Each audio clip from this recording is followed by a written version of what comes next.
Listen up, get ready, I'm not gonna take no more. There's a revolution, a revelation going on in my soul. Buckle up, get ready, we're not gonna sing. Citizens of the world, welcome back to Live from the Heartland. This is our week of May 1st show. And my next guest is someone who actually I met on my front porch, but we have connections to our hometown, or my hometown in Connecticut. I sell my photos on the front porch, and someone came by who is a new neighbor. And it turned out to be Deb Masterson, who, when we found out we were both had connections to Westport, Connecticut, it turns out she and her parents knew my parents. And to make it even more interesting, the first guest on the show today's grandmother was from my hometown. So it's a Connecticut day here on Live from the Heartland. Deb had a film out not too long ago that we had her on the show in March, and the film was called Above and Beyond, and it's about a corporal in the Marine Corps who's a photographer and is killed in Vietnam, and his friends get together and make a movie, and that actually comes into the book. The book is called Freedom Quest, and it's a story about the 60s and 70s, the period of exploration and growth and revolution. Freedom Quest is a love story. So, Deb, tell us about the love story that you have written and that I finished this morning, and I got to say, very much enjoyed. Oh, thank you so much, Michael, and thanks for having me. So the real life person behind the story, the main protagonist, his name is Craig Ingraham, and I met him when I was 15, and he was already 18. He had already graduated from high school. I met him the summer of his graduation. You know, I hadn't even started high school yet. I didn't drive. But the way we met the first time, my brother, he was my brother's guitar teacher. So my brother, walked across the street after school one day to the local music school and inquired about guitar lessons. And my brother had this big bandage on his arm. And so Craig goes, "Wow, man, what happened to your arm?" And he's like, "Oh, my big sister did it." So Craig decides he's going to have the guitar lessons over at the house so that he can meet me. So that's how we met the first time. And I came from a really musical family. So Craig, being this incredible musician, 100% musician, I mean, music just oozed out of his life, his whole life. And he had a very unconventional life. So anyway, I fell in love with him. We were madly in love. It was difficult. He was already on the road. They had got fake IDs. A lot of the musicians would get fake IDs back in the day, and they had a manager already. So he was all over the place, and I was just starting high school. So that was tough. But we went together for 7 years. And then in the craziness, right around the time of the band called Freedom Quest, which is the name of the book, right around, it was 1973. And this band arguably was the pinnacle of his musical creativity, if you will. And the band, it was a 9-piece band. Violin, flute, 3 background singers, percussion, and of course the rhythm section, drums. The keyboard on the keyboards in Hammond B3 was a very well-known recording artist now, David Benoit, and that was one of his first jobs. He was only 17 at the time. And Brian McNess on bass was just a killer monster. The whole band was just arguably incredible. And the music from that short-lived band, 7 songs, is actually streaming. So there's a soundtrack that goes along with this book, which is pretty amazing. And but what happened was, he was trying to get a record deal, and he was trying to finish an album so that he could get this record deal, and he ran out of money, and he was at a recording session one afternoon, and at the end, the manager goes, "Hey, man, we got to get more money from you or you can't come back." And he realized his bank account was dry. He had no money. And one of the roadies one of the groupies hanging out with the band, said, "Hey, man, I know how you can make some quick money. Let's, we'll sell some kilos. Kilos of marijuana, and you can have all the money you want to finish the album." And he goes, "I got a great connection. We can just do this in 24 hours, and no worries, man." So he fell for it. Well, it turns out the roadie was working for the feds. He was on probation himself, and he, set Craig up. So he ended up going went to jail for 3 days. And then when the judge was like, "I can see you're not a hardened criminal, son. I don't want to see you back here again. I'm going to give you 6 weeks in honor camp." So this was down in San Diego, and he went out to East San Diego and was, in an honor camp for 6 weeks. But the band broke up, and then I broke up with him. And of course, the record deal fell apart, and he spiraled downward into a really, really scary place. Meanwhile, I went on to get married and have 2 beautiful children, and I had no idea where he was for almost 30 years. So, yeah, that's the love affair. And, I'm probably giving too much away, but one of the teases to the book is, can 2 star-crossed lovers who lose track of each other in the craziness of sex, drugs, rock and roll, and the Vietnam War find each other again? Well, yes, we did. And we had a beautiful 20 years together. When he had grown up, he was a much more mature human being, and we had 20 beautiful years together. So, well, it all makes sense now that I've read it. It fit. Before the interview started, I said, "Deborah, are you Grace in the book?" And she said, "Oh, yes, I am." Yeah. And no, the book really kept me engaged throughout. I mean, not only your sense of detail was pretty amazing to me around musical instruments, around automobile stuff, sports, whether you did the research or you're just really knowledgeable about everything. I was very much impressed.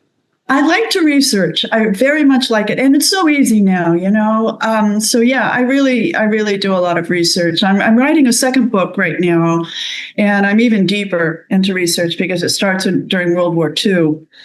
So, heavy duty research for that one too. So. Well, tell people, one of the things that comes into the book is that their high school friend, Bill, goes off to the Marines and is killed while, I think, protecting other people.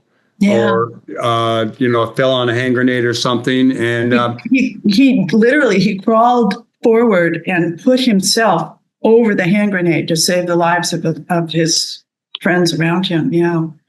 Well, that movie, Above and Beyond, the story of Corporal William T. Perkins, U.S. Marine Corps, you were on the show about that, and it's fully written into the book.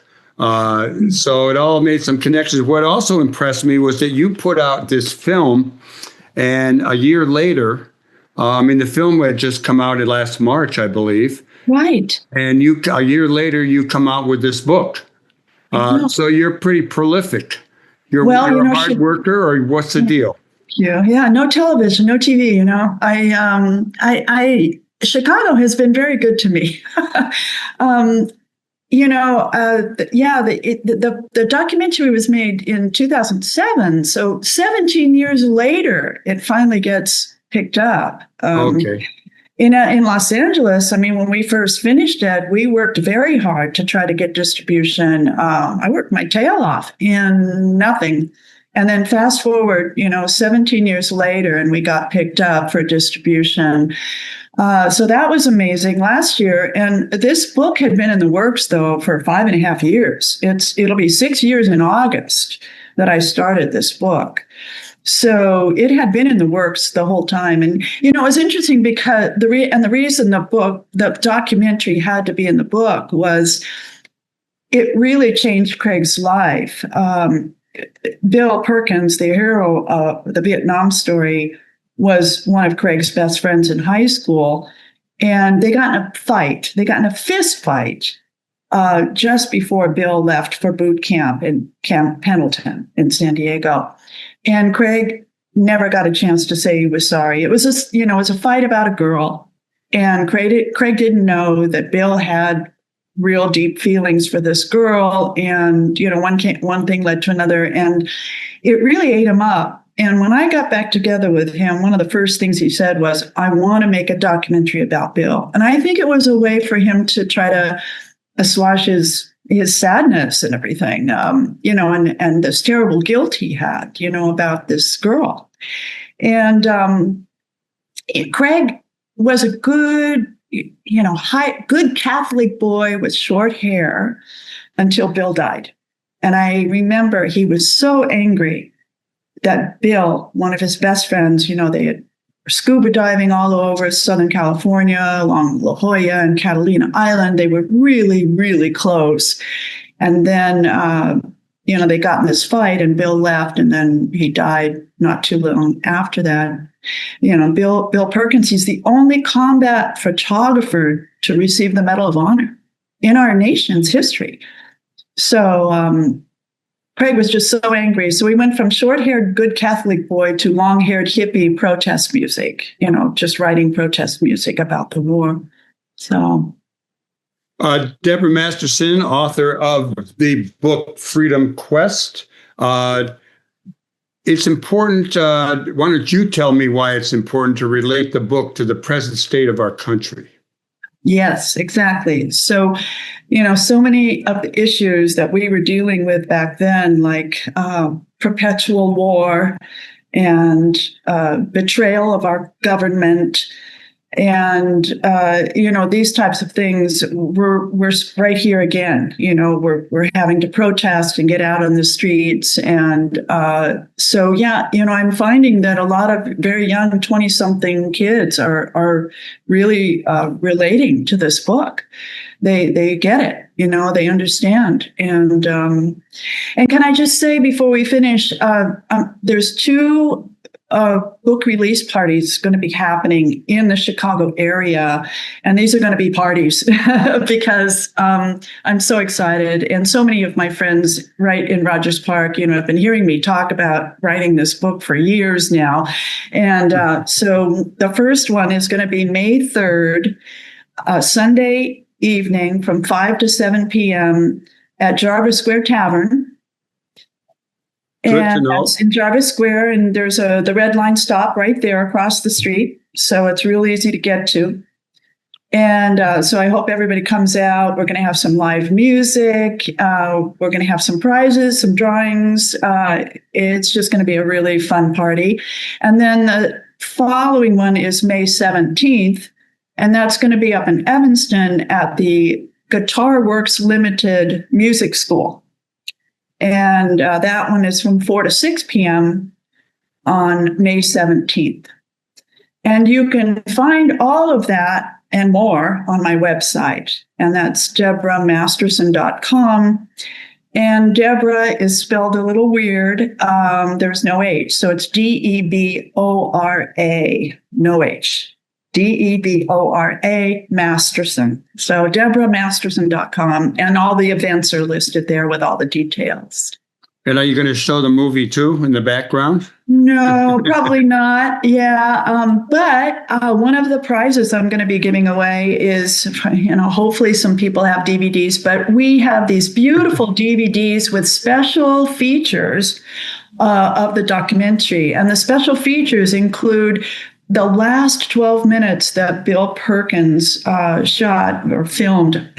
My Vietnam veteran friends say, please don't say shot. That Bill Perkins filmed while he was over there just before he died, and some other special features on the documentary. So that'll be one of the prizes that we're going to be giving away at the Debora, give us the how people would find the tunes that you mentioned that are in the book. Yeah, they can go to my website. It's right there on the front page, the Spotify link. It's also streaming on any of the platforms, Apple Music, Amazon Music, but the Spotify link is right there on my website. And the band is actually called Freedom Quest? Yeah, it was actually called Freedom Quest. Yeah. And still in touch with most of the members of the band over the years. It was a very special time, unfortunately short-lived. Yeah, the band that almost was. Well, one more question for all the people who are out there writing books and hoping to publish them, including myself. How did you find your publisher? Yeah, Atmosphere Press is a hybrid, what they call hybrid press, and they don't just take anybody. And everybody that works there have come out of the traditional publishing business, and so they're very knowledgeable. And so I submitted my manuscript after I had shopped it. I workshopped it for a couple of years, really, and I got accepted. And so we started down that path last August. So it took about 9 months. 9 months from now is when I signed the contract with them. So it's a long process. Writing a book is, Yeah. It's Atmosphere Press. Yes, Atmosphere Press. Yeah. It's been a very, very good relationship. Yeah, it's been very good. Well, we want to thank you for coming on the show. I'm going to see you at the May 3rd event at Jarvis Square. Awesome. If I'm on my porch selling photos, I'll do it after I close up shop and come on over there. Okay. You've done a lot of great work. I get more and more impressed every time I talk to you. Your movie Above and Beyond was quite moving, and I know you had some showings around town here in Chicago. And the book, I figured if you were coming on my show, I had to read it, and I did read it, and I finished it this morning, and I was, I didn't cry, but after you told me you cried when you wrote the last paragraph. I cried when I wrote the last line. I could see why. Yeah. A little bit of sadness and happiness mixed in together. That's right. Bittersweet. Exactly. Well, Thank you for having me. It's been a pleasure. Thanks so much. We'll see you soon, Debora Masterson. All right. See you soon. Peace.